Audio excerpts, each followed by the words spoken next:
so delighted to be speaking with you in real life. Yeah. And here. Yeah, and not just, Instagram posts. So, but when we were first moving into this space and I started looking a little bit deeper at what was happening in the art world, I came across your name. I saw your interviews in a few art publications. And one of the things I know that you said in one of your interviews was that when you first started in this career, you felt like an outsider. And, I think that it would be really interesting to hear you talk a little bit more about that, but then bring it to today. And where do you really see your role in what you're doing today when it comes to visual arts and fine art? So, people often tag me as a disruptor, and I also actually was a self-professed disruptor, which I don't know, you watched my TED Talk, I think, where I called myself a disruptor. Yeah. So 15 years ago, when I started the Accessible Art Fair, it was unheard of that artists self-represent and that they self-represented art fairs. So what I started with the Accessible Art Fair was to give artists a platform, and artists without gallery representation, a platform to exhibit and to sell their artwork. And because this was unheard of, it was really, different. And it was a different model completely. Now, there are plenty of art fairs that have artists representing themselves, but yeah, it was a different approach, and I was seen that way then. I think now I'm still seen a little bit as a disruptor because I'm like creating opportunities for artists in many different ways. But yeah, I'm more mature now, so I don't really go for any labels. Well, and to that point, you have been this prolific creator of engagement platforms, if you will, to use a more 21st century phrase for it, but you created the Accessible Art Fair. During the pandemic, you created different platforms via social for people to ask you conversations about art or to ask questions about what they were viewing. What really motivated you in terms of creating those opportunities? Was it coming more from the artist perspective or the collector perspective? Like, who were you really keeping in mind as you were building those out? Well, that's a great question. I think originally it started as the artist perspective. I was out there to give artists opportunities. My mom's an artist, and I saw her struggle getting her work out to the public. So I was really like the Joan of Arc of the art world, trying to get artists opportunities to exhibit and to sell. But I think that with time, I realized that I'm actually a total entrepreneur by spirit, and I'm always seeking various ways to make stuff happen for people, and hopefully also make some money along the way. So I think that was really the evolution of things. And I think with my experience, I became a better entrepreneur and also a better spokesperson for the artists. And that has also created the Art Advisory, your consulting firm. I started my Art Advisory not just to represent artists and to, as a traditional art advisory where I go to collectors and help them choose their artworks and stuff like that. I do that, of course. That's the traditional model of the advisory, of art advisory. But SM Art Advisory is really for events and concepts and things, that are related to art. So for example, I'm working on a Sol LeWitt exhibition at the Jewish Museum. So I'm going in as curator, but I'm also going in as project manager. And because I know the family, so I'm the one who facilitated the whole thing. So the Art Advisory does pretty much everything to do with the arts, whatever I can manage and whatever my team can manage. So it's project by project, and we've been involved in some incredible things. And you mentioned the project of Berkshire House in Massachusetts. So I'm working very closely with sculptor Jonathan Prince, and he's got this amazing property. If I'm not mistaken, it's like 22,000 square feet in Massachusetts, surrounded by nature. And I went to see him 4 years ago about a potential client in Brussels, a corporate client. And I saw the space and I was like, oh my gosh, we have to open this up to the public. Like nobody knows about it. And we can host like some incredible events. And over the course of the pandemic, we spent a lot of time preparing this launch. And I was lucky enough to get a work permit to go to the US to host the opening. So Berkshire House is a place where we bring people together around art, tech, and gastronomy. And our first event was really an opportunity to show people the studio and also to engage around like a beautiful meal. And we spent several hours discussing the arts. So we really want to turn it into an arts hub in Massachusetts. I'm all about the food as well as the art, and so Berkshire House is on my list of places to get. Bring a group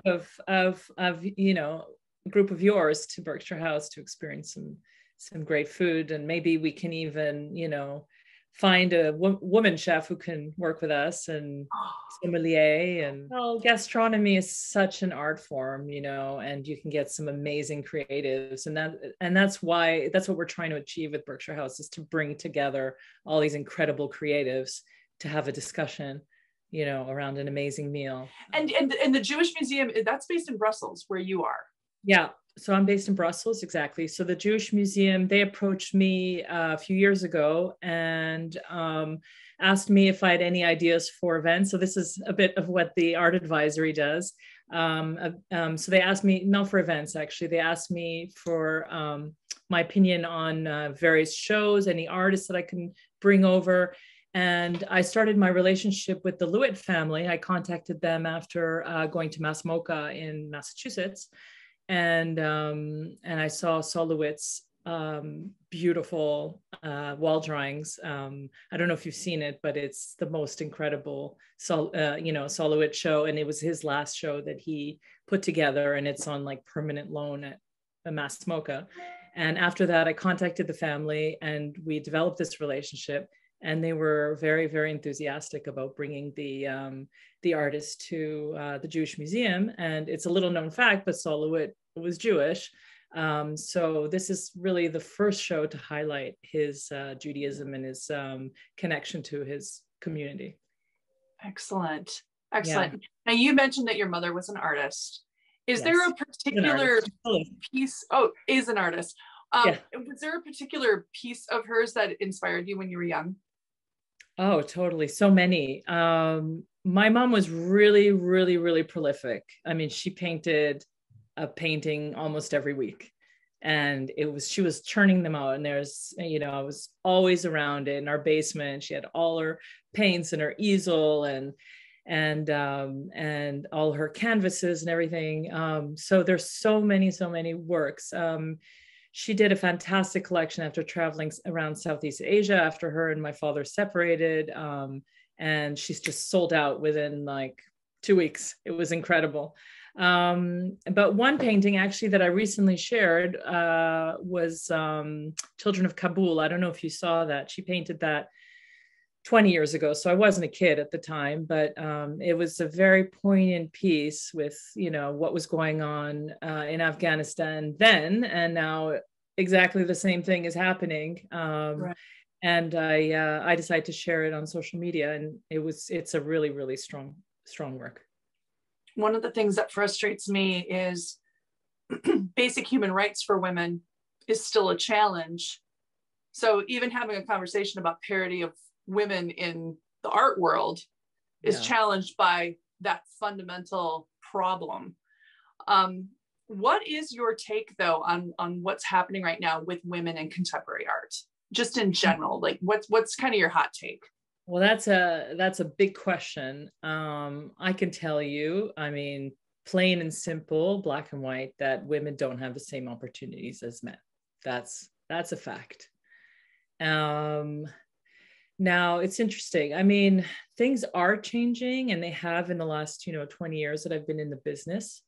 There are more opportunities, but while we still call female artists, I think that there is no equitable, platform, because we're still referring to them as female artists or women artists, So then what would be your advice for someone who is newly coming into the fine art space, in terms of interest in collecting fine art? If we're looking at, whether we're looking at fairs or we're looking at auctions or we're looking at galleries, what sort of advice would you give to someone who's new to this space? Yeah, it really depends, on their budgets, of course. But I think when it comes to collecting, and I think people say this all the time, and I absolutely agree, is that you have to collect what you love, first of all. I think it's important that people collect what they love, but also to get to know their community of artists around them too. Because probably there are fantastic groups of artists in your own community, so definitely try to support them. Artists need support. Absolutely. I think that for me, the explosion of artists on social platforms, you have that opportunity to see artists all around the world. And my favorite living artist is Maggie Hambling, and she's controversial, and she's witty, and her work just completely speaks to me, especially her work on waves. And so that was actually my 50th birthday gift to myself, was a Maggie Hambling, a small one, but I got one. Isn't that great?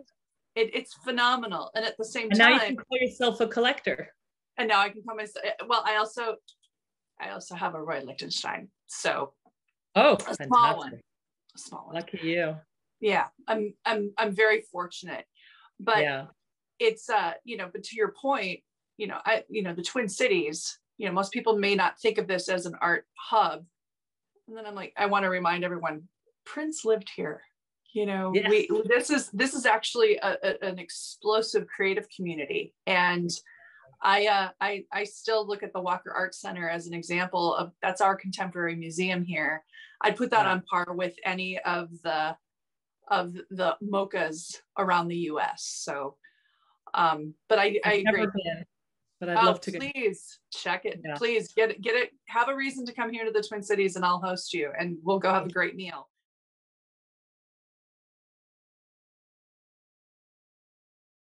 Favorite color? Black. Mine too. I know. And I love the entire spectrum. I surround myself with it, but my entire wardrobe. I know. So. I mean, I'm a little different today, and being daring, wearing navy and white, but I'm usually in black. So I acquired a work by a Montreal artist called Yochanan Herson. He's based in Tel Aviv now. And I absolutely fell in love with it. And I asked him if I could pay in installments. And he said yes. So it took me about a year to pay it off. And it's hanging above my fireplace now. And I just absolutely love it. Well, I lived in Milan for 3 years, and I put on 20 pounds, but it was the best 20 pounds ever. It was worth it. So I have to say, I like really simple things, and risotto alla Milanese, saffron, just made really simply and really well. I think the first time I had that, I almost died. It was so good. Well, from the experience that I've had so far, I think it has to be New York. I just love it. I just feel like it's my place.